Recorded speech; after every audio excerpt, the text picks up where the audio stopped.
Well, well, well. Welcome back to another edition of The Mind of OPEX. Today I'd like to talk about truths. I'd like to talk about facts and truths. There's a reason for it.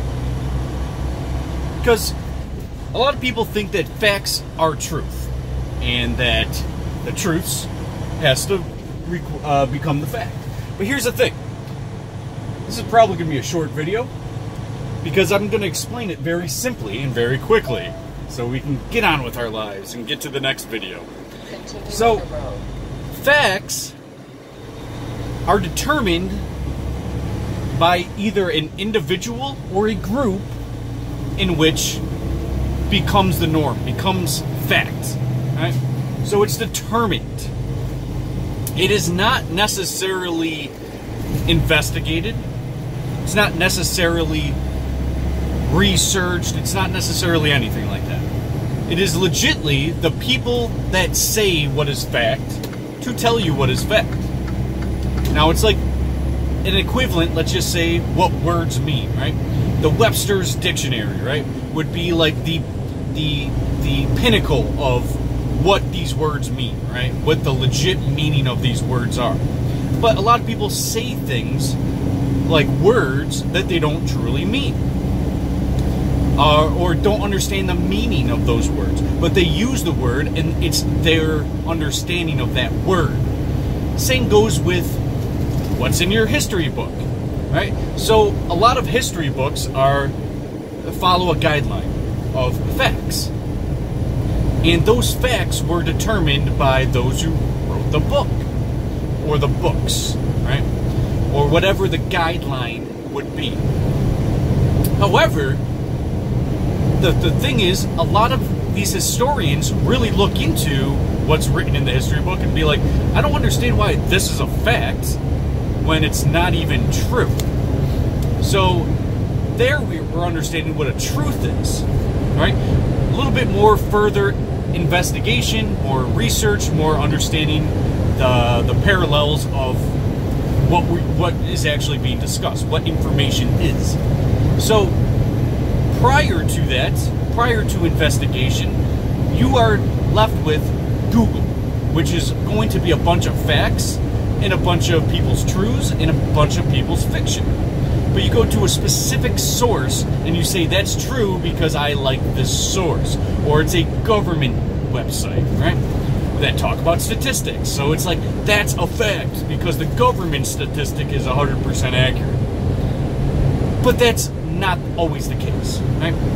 So if they say, I'm obviously going to butcher a real fact, so don't say, well, that's not the real fact. I'm just throwing an imaginary reference out there, right? So a statistic would be like, well, black on black crime in New York City would be about 30% of the crime in New York City, or higher or lower, it could be, right? But we'll just say that's what it would say on the government website. So people would say, well, that's true because this is the statistics. But is it really true? This is just the things that are documented, right? So how much actual crime would that be? Would it be 50%? Would it be less? Who knows, right? So upon further investigation, if you actually had a camera, or if you had a chip in everyone's brain and you were able to see all the crime that was committed by each person, and then be able to determine and have a huge range of, hey, in 2019, let's just say, they had this technology and they implemented it, you would have a much more understandable result, a much more factual, a real result, a true result, rather than facts, which is only information that is combined into a database, let's say. Now, going back to facts, right? They say 9/11 was terrorism. We all heard George Bush Jr., right? Going up on stage, going up on the pedestal, talking to the American people on television, repeating 9/11 was terrorism, Osama bin Laden, blah, blah, blah, right? We all hear that, and then all of a sudden in the history books it becomes fact. Well, what if the 9/11 truthers are right? and they're actually the ones that are putting out fake news, let's just say, right? And then calling it fact. So it would be the powers that be, or whatever power structure that has the capability and the power to orchestrate what's fact or fiction, right? And Google's having become that power where whatever's ahead on the search results is true, right? So if you Googled how far away is the sun from the Earth, well, it's going to give you a number, right? It's going to give you, it's 1 million miles, blah, blah, blah, whatever it is, right? Again, I'm not telling you real numbers here. I'm just making shit up. So Google says it's 1 million miles away from the Earth. Well, here's the thing. How is it 1 million miles when we're going around it in elliptical type fashion, in an oval shape around it? So at times we're shorter into the sun and times we're farther. So what distance was this measured? What kind of instrument was it? Was it a laser pointer? What was it? Was it just references and guesses and hypotheses and estimations? And then this is the number because this is the closest thing that we believe is the real number, right? That number is always going to change. That number just changed right now. That number just changed right now. So how far away from the sun? Google's going to come up with a number. How accurate is it? It's not very accurate. It's not very true. It's just the fact that we're all repeating.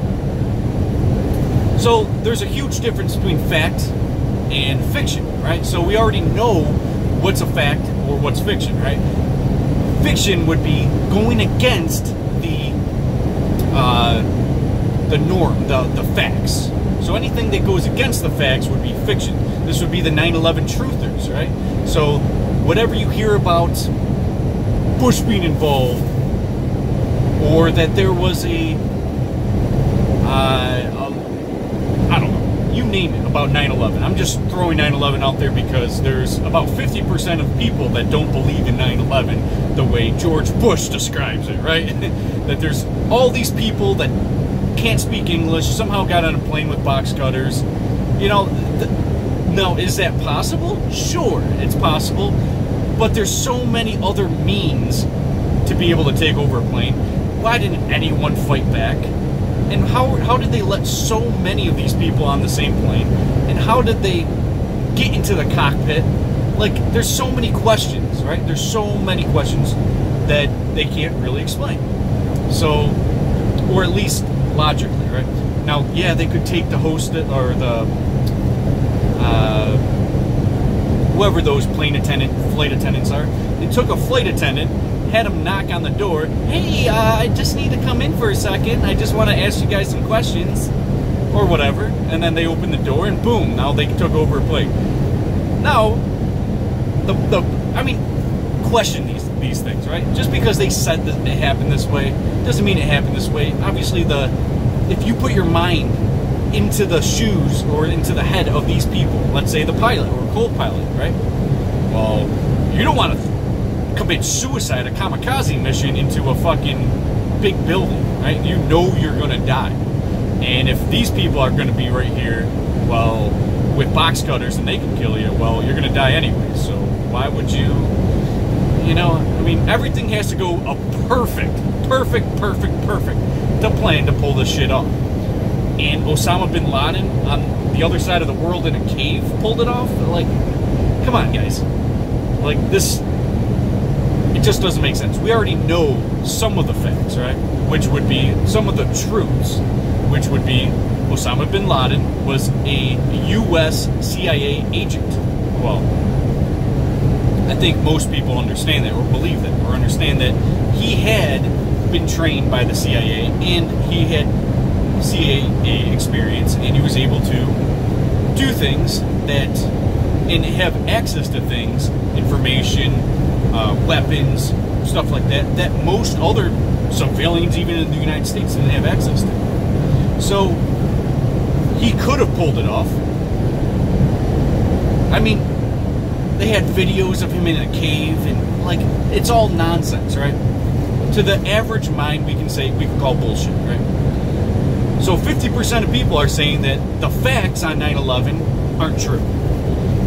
There's also about 20% of the population in the United States that don't believe that they killed Osama bin Laden, that he might be living luxurious in another country or whatever, right?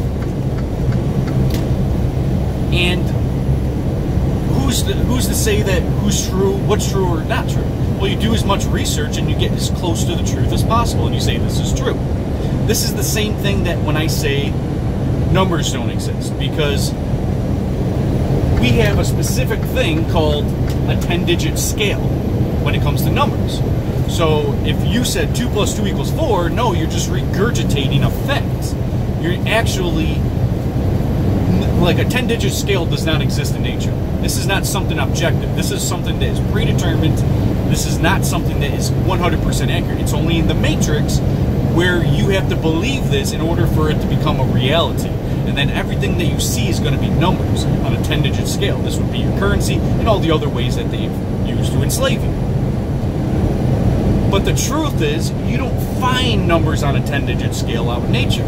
In fact, there is no scale to numbers. This is make-believe.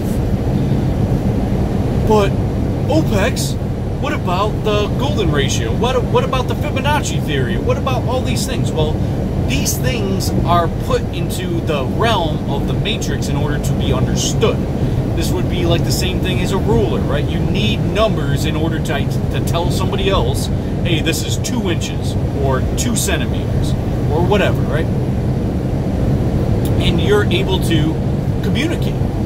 And without that scale, without that number scale, it's going to make it harder to communicate, or at least accurately communicate something to another person. Numbers are also good as TWO instead of the number 2, right? So writing it out actually becomes part of the language instead of its own unique language that is created by man. Well, they're both created by man. But language, in terms of, let's say, English, TWO becomes something that, like, hey, I just have 2 apples. Do you want 1? O-N-E. Well, technically, when you're writing it out, it doesn't become on a scale, right? So it's more accurately defined that it doesn't have to be on a scale. And the only way that the things on the scale make sense is if you put everything on that scale. You can't just say some things can be on the scale, 10-digit scale, some can't, right? So what is actual fact? Fact would be you live on that 10-digit scale in the Matrix, so everything in that Matrix has to be in that 10-digit scale. But it's not necessarily the case, because, hey, a ruler in the opposite of the American system, I don't even know, I was going to say the opposite of the metric system, a ruler would be 12 inches is a foot. So then when you have a foot ruler, it would be 12 inches, right? It's not necessarily on a 10-digit scale when you're doing ounces, right? How many ounces are in a pound? Well, you use the 10-digit scale to get to that point, but when you say 1 to 0 type thing, it's not 10 to 0 or 10 to 1. Right, so there's differentials.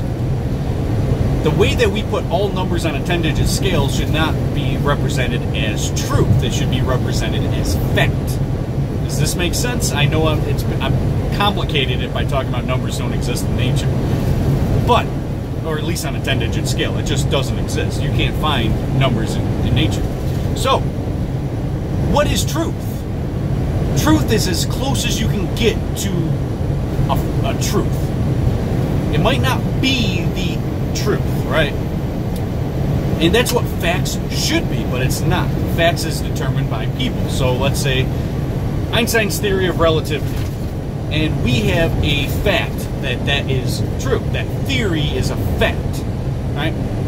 A lot of people in the science community would say that is fact, or in the physics community. Same thing with the science community, and the astrology community might say, well, the Big Bang is a fact. Even though it's a theory, it's still a fact, right? Because that's the closest thing that they have gotten to a truth, or at least in the higher-ups of that industry, to say what is true or what is false. That's what is determined as fact. So it would be the mainstream story, are facts. Now, what is truth? Truth is as close as you can get. So let's go back to numbers real quick. Or let's go back to the theory of relativity, let's just say. Well, what if they found out that, wait, that just made it impossible for this theory to be true because we came up with another theory that is more closely resembled to fact, or truth, rather. Well, that would become the new fact, and then the theory of relativity would go back into a theory, or just a theory, right? So what is fact is generally supposed to be closest to the truth. Now let's go back to numbers. Let's go back to the golden ratio. Now I've said this in videos before, especially when I talked about Let's Talk About Time video, and I think I had one recently about numbers, the building block of the matrix, when I had a series talking about the matrix. I'm still going to continue that series, by the way. Just, I jump around mentally. So, the Fibonacci, or the golden ratio, would be a numbers sequence that can boil down to one specific number. You can even say pi as well, right? 3.1417, blah, blah, blah. Whatever it is, right? And let's go to pi because more people know pi than the golden ratio. Pi is the circumference of a circle. Now, the reason why that number's infinite is because you don't have a defined truth to pi. You can only get as close as possible. The more you rack that number down to infinity, the closest you can get to the truth becomes a fact, right? So 3.14 is a fact of pi. 3.141 becomes all of a sudden a closer number, so that becomes a fact. And then you go all the way down the line of what is actually pi. And you're never going to find that truth. But as close as you can get becomes the fact. It becomes the whole mechanism to what is determined as fact. Even though there is a hierarchy that puts out this is a fact. So truth in entirety can never truly be found, for the most part. We can only get closer to it and then go back and be like, hey, this isn't actual truth, this is just our interpretation, this is just our perception, right? You can do the same type of experiment twice with two different people in two different areas, but that truth can change depending on circumstances, right? There's always variables. So if you were to be fighting, right, if you are an athlete, you're a UFC fighter, let's say, because I like the UFC, I like mixed martial arts. So if you were to be a fighter and you're fighting in Florida, right, low elevation, let's say you're fighting at 100 feet elevation, right, that's where you train at, that's where you got good at, that's what you know. So if that same person did the exact same experiment in high elevation, let's say Mexico City or Denver, Colorado, and you're in a much higher elevation, well, your workout is going to be burning you out. Or your fight is going to burn you out much quicker because you have less oxygen. So there's a variable. So you can't just say you can go 10 rounds with any fighter at your weight class. Not if you're at a different elevation and you get burnt out quicker, right? So it becomes a whole different game. So that whole variable changed the experiment completely, and then your fact of saying that you can do that changes, because you can't just do that anywhere, right? If you just said any statistic, well, it can change by variable of different areas, right?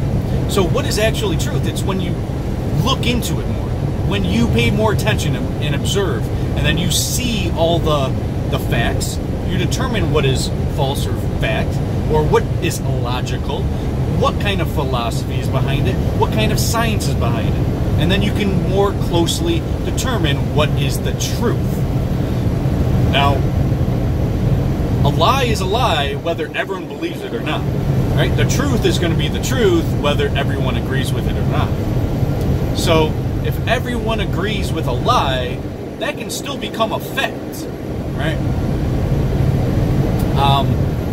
Let's say Kanye, he went up on stage at like one of those music award bullshits, and he went up on stage years ago, and everyone knows this, so I'm going to reference this one. Went up on stage and took the Emmy or award out of fucking Taylor Swift's hands and says Beyonce was the greatest artist of all time, or whatever was said. I don't even remember, it was a while ago, but you guys probably do.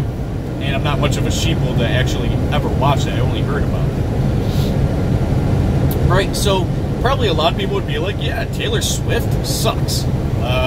Beyonce's the greatest. So it becomes a personal preference. And what is the word greatest? If you say Tupac was the best rapper of all time, that's a fact. What are you basing that on? Other than your interpretation and your opinion, right? So there's a lot of opinions that could be brought forth through facts, through other types of information, research-based, whatever type of information that you've gotten to derive you to that conclusion. Well, what brought you to that conclusion changes from person to person, or their type of, what is the greatest? Greatest in what? Album sales? Greatest in what? So what is greatest? The king of pop, Michael Jackson, was he the greatest of all time? Well, a lot of people would say greatest of all time, but what is that? What does that mean? You need to derive all of your information and create a hypothesis into a conclusion, right? But how do you get there? By opinion? Mostly. So what is the truth on the greatest of all time, the GOAT? Well, you're going to have to use a lot of information, but there's going to be somebody to say John Jones was the greatest fighter of all time, Michael Jordan was the greatest basketball player of all time, right? And then there's going to be other people saying, no, John Jones, Daniel Cormier, he held 2 belts, or Conor McGregor, or whatever. LeBron James is the best basketball player. Look at the stats. Look at the statistics. Now compare them, or whatever, right? When you say greatest, this is an opinion. When you're going to references like evidence, right? Well, evidence is going to be interpreted other ways. So, what is actually a fact from evidence? Well, evidence is supposed to be the underbearing truth. And you use that to formulate logical reason. So you have a reason for your argument. When you have a reason for your argument based on logic that derived from evidence, then you are closer to the truth. And then when you formulate your argument, you already have an upper hand against somebody who has not formulated an argument and is only using opinion. In philosophy, you use reason and evidence. So if you use reason and evidence, you can be closer to the truth, even though that your truth is generally derived from reason, evidence, logic. Logic is generally your logic. It doesn't have to be symmetrical with everyone else's logic. It can be different. And that is kind of the unique truth to it, because Einstein, if he just went by the books and symmetric on everything from everything he learned in physics and all that shit, he would have never taken the world by storm with his ideas and his papers that he wrote. He would have never taken the world by storm. Right? So, what is the truth? Well, you have to say that you have to find reason in evidence and logic to destroy the past truth in order to make it a new truth. And then you have to rewrite what it is. So the theory of relativity makes a lot of sense to me. It makes a lot of sense to the science community, the physics community. So that is closer to the truth, so we're going to call it a fact. Can change. It's not the utmost truth, just what we have best. But again, there is going to be a hierarchy to say what is true and what is not. That's why they also said that, what's his nuts?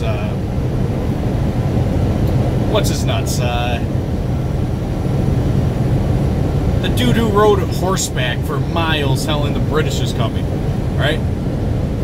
Why can't I think of it?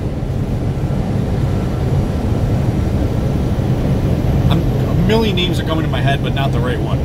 But we all know that the guy who said the British was coming, it's in your history books, it's a fact, right? He was the guy. But he wasn't the guy, right? When you dive into it more and you search for the truth, you find out that isn't the guy. who is the guy, ended up, I know right after I turned this video off, right after I'm going to know this guy's name. He didn't actually do it. He went like 3 miles, found somebody else to do it. When you dive into reality and the truth behind it, he wasn't the guy. He was the guy that said the British was coming originally, according to history. But when you dive into it and actually find out the truth, it was not him. It was somebody else that he told, and then that guy actually went 500 miles telling everyone the British was coming, going town to town telling people. But it wasn't the original guy that is in your history books. And who got credit? Well, the guy in your history books got credit for it, even though he only went like 5 miles. 5 miles on horseback took him less than an hour. Less than an hour of his time, and he has all this credit. The other guy fucking spent days out there telling everyone the British was coming. He got credit because he was popular. Same thing when you're looking at inventions. Who invented the light bulb? Thomas Edison? Well, that's a fact. But did he really? Is that the truth? No. Thomas Edison did not invent the light bulb. In fact, the person who invented the light bulb, you would probably never know his name. Right?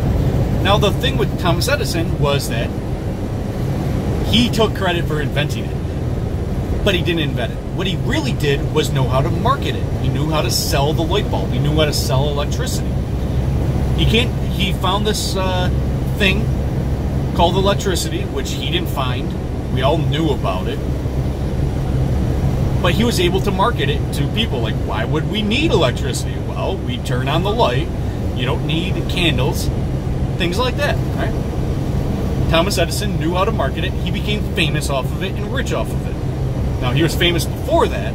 That's another a credit to him becoming marked down as history. Because usually when you were the popular guy, you took credit for an invention or an accomplishment. So, what is true? The truth is, he did not invent the light bulb. Somebody else did. Now, this is all throughout history. Now, this is why I made the video, History is Fabricated. Go check that out. That's one of my favorite videos. That's where I break down logic and use the evidence and rewrite history for you guys that just believe what's written in a book.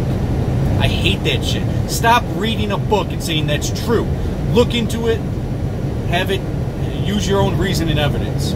I don't care if it's a history book, I don't care if it's your religious book. Think about it. Is it really true? Or is it just what they're telling you is a fact because they're just repeating something? Just like George Bush repeating 9/11 was terrorism. Osama bin Laden, terrorism. Using words like American people and thousands of people died. So they took a few things of evidence. Maybe there were thousands of people that died, right? So that is evidence, and then they use evidence with their logic and their reasoning. Well, this many Americans died, so what we're going to do now, I'm actually going really fast for this expressway. Going 80 down this expressway, there's an unmarked fucking police car right there. Good thing he didn't come out. But point is, what's interpreted as fact is not necessarily true, so we got to get off the tangent of believing. See, here we go. 30-minute video. I told you guys, I can't fucking shut up, man. Tell me, hey, OPEX, slim down your fucking videos, man. I got it after the first 10 minutes. You didn't have to continue. But, yeah. I let this dive on way too long. It's another 30-minute video, so I'm going to leave you with that because clearly you guys didn't watch it this long. I just want to tell you guys that stop being research-based. I'm so sick of people repeating information they read. Stop that shit. Use your own logic, use your own information, use your own evidence. Use the evidence, and research is not evidence. Evidence is empirical or anecdotal. Empirical being the best type of evidence. That's some information or some results that you can get over and over and over again, right? Like, if if I touch the burner, right, that's hot, 300-degree burner with my hand, it's going to hurt, right? You go to another person, say, hey, touch that. I want to see if you have the same results. He touches it, it burns, right? So it becomes a fact that, hey, when you touch a burner, it hurts if you hold it there for a second, right? But there could be somebody else that's a cook, like I used to be. I used to be a cook, and I used to have oil all over my fingers. It was just until like 4 years ago where I started getting my fingerprints back, because the oil would burn my fingers, right? So I could literally put my hand on a grill and feel nothing for like 3 seconds. 3 seconds, nothing. Frying oil and everything. Seriously, and I'm being dead ass. Doesn't matter if it's a hot plate, doesn't matter if it's oil on the grill. I wouldn't feel it for a good 2-3 seconds. So we can change those results and say that's not necessarily true because that's a feeling, blah, blah, blah, and there's variables, right? But the fact would be the consistency. The general trend would be a fact. It's a fact that 300-degree burning pan is going to hurt your fingers and you're going to feel it, right? But there are exceptions. You know, it might take longer for people. People might have had their nerves burnt off, or they had no nerves in their hand because they, whatever reason, right? There's exceptions to everything. And until we recognize there's going to be exceptions and the facts aren't going to be consistent 100%, it's only going to be 99 point whatever percent, then we can say, hey, facts aren't truths, and we can understand the difference between the two. Facts are orchestrated by the minds of somebody to set those standards, not you. Truths are you. You do the research. Research is still applicable, but it's not evidence.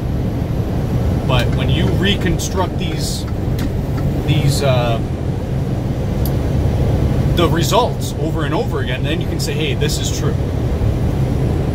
So again, just wanted to leave you guys with that. Stay tuned for more content. It's OPEX. I'm out.